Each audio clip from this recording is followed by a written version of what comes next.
ସମସ୍ତଙ୍କୁ ନମସ୍କାର। ଏଥର ଅନୁଭବ ପାଇଲି ଆଉ ଲିଡରସିପ୍ ମିଟିଂ ଆଟେଣ୍ଡ କରିବା ପାଇଁ। ଆଗରୁ ମୋର ହୃଦୟରେ ବେଶୀ ବୋଲି କଷ୍ଟ ବିଷୟ ଥିଲା। ତ ମୁଁ ମାସେ ହେଲା ମୁଁ ମ୍ୟାରେଜ୍ ହେଇଛି। ଆଉ ମ୍ୟାରେଜ୍ ହେଲା ପରେ ମୁଁ ସବୁ ବିଷୟ ଚର୍ଚ୍ଚରେ ଅନୁଗ୍ରହ ପାଇଲି। ତ ଅନୁଗ୍ରହ ପାଇଲା ପରେ ମଧ୍ୟ ମୋ ହୃଦୟ ନିଜ ଚିନ୍ତାକୁ ବିଶ୍ୱାସ କଲେ ସେଠି। ତ ପ୍ରତ୍ୟେକ ବିଷୟ ମୁଁ ଏଲ୍ଡରଙ୍କର ମାନେ ଗାଇଡ୍ ମୋତେ କରିଥାଏ। ତ ମୁଁ ଯେଉଁ ସମୟ ଜବ୍ ବି ପାଇଲି ଆଉ ପ୍ରତ୍ୟେକ ଚର୍ଚ୍ଚରେ ବଞ୍ଚିକି ଆସିଲି। ଆଉ ପ୍ରତ୍ୟେକ ବିଷୟ ମୋ ଲାଇଫ୍ରେ ଆଗକୁ ବଢ଼ିବା ପାଇଁ ମୋ ଲାଇଫ୍ରେ ସେଠି ଏଲ୍ଡର ଗାଇଡ୍ କରିଥିଲେ।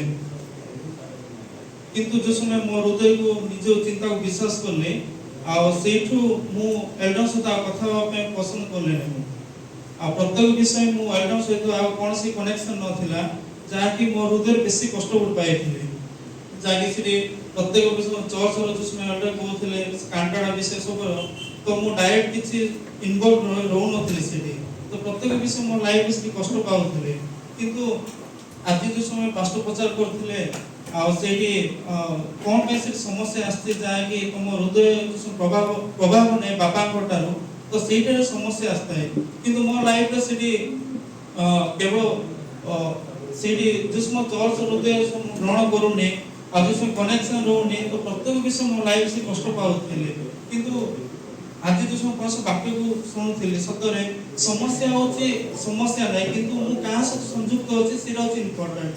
ତ ମୋ ଚିନ୍ତା ଅନୁସାରେ ସଂଯୁକ୍ତ ଅଛି ନା ବାପାଙ୍କ ହୃଦୟ ସହିତ ସଂଯୁକ୍ତ ଅଛି। ଯେଉଁ ସମୟ ବାପାଙ୍କ ହୃଦୟ ସହିତ ସଂଯୁକ୍ତ ନାହିଁ, ତ ସେଇ ଟାଇମ୍ରେ ଛୋଟ ସମସ୍ୟା ବି ସେ ବଡ଼ ଦେଖାଯାଏ କହୁଥିଲେ ପାଷ୍ଟର। ତ ସେଇଠି ପାଷ୍ଟର ସେଠି କହୁଥିଲେ ଯାହାକି ଅନନ୍ୟ ସପରିୟ ବିଷୟ ନେଇକି, ତ ତାଙ୍କ ହୃଦୟରେ କେବଳ ପଣସ ହୃଦୟକୁ ସେଠି ପଣସ ହୃଦୟକୁ ପାଇଲେ, ପ୍ରତ୍ୟେକ ବିଷୟ ଅନୁଗ୍ରହ ପାଇଲେ, କିନ୍ତୁ ନିଜର ଚିନ୍ତା ଅନୁସାରେ ସେମାନେ ପ୍ରତ୍ୟେକ ବିଷୟ କରିଲେ। କିନ୍ତୁ ତାଙ୍କ ହୃଦୟ ଗଭୀର ବିଷୟ କୌଣସି ଚିନ୍ତା ନଥିଲା ଯାହାକି କୌଣସି ବାକ୍ୟ ଅନୁସାରେ। ତ ସତ ମୋ ଲାଇଫ୍ରେ ଯେଉଁ ସମୟ ମୁଁ ଗଭୀର ବିଷୟ ଚିନ୍ତା କରିପାରୁନି, ଯାହାକି ମୋ ପାଇଁ ସକ୍ଷମ ନାହିଁ, ମୁଁ ଦୁର୍ବଳ, କିନ୍ତୁ ପଣସ ମୋତେ ଚର୍ଚ୍ଚରେ ରଖିଛନ୍ତି। ଆଉ ପ୍ରତ୍ୟେକ ବିଷୟ ମୁଁ ଦୁର୍ବଳ ଥିଲେ ମଧ୍ୟ ଚର୍ଚ୍ଚ ମୋତେ କଢ଼େଇକି ନିଆଯାଉଛି। ଆଉ ଚର୍ଚ୍ଚ ପର୍ସନ ଦାସଙ୍କ ଦ୍ୱାରା ପ୍ରତ୍ୟେକ ବିଷୟ ମୋ ଦୁର୍ବଳ ଅପେକ୍ଷା ମୋତେ ପରଶ ପ୍ରେମ ଦ୍ୱାରା ଆଉ ଯୀଶୁ ଖ୍ରୀଷ୍ଟଙ୍କ ରକ୍ତ ଦ୍ୱାରା ମୋତେ ପ୍ରତ୍ୟେକ ବିଷୟ ମୋତେ ପ୍ରେମ କରାଯାଉଛି। ସେଥିପାଇଁ ପରଶ ଧନ୍ୟବାଦ ଦେଉଛି। ସମସ୍ତଙ୍କୁ ନମସ୍କାର।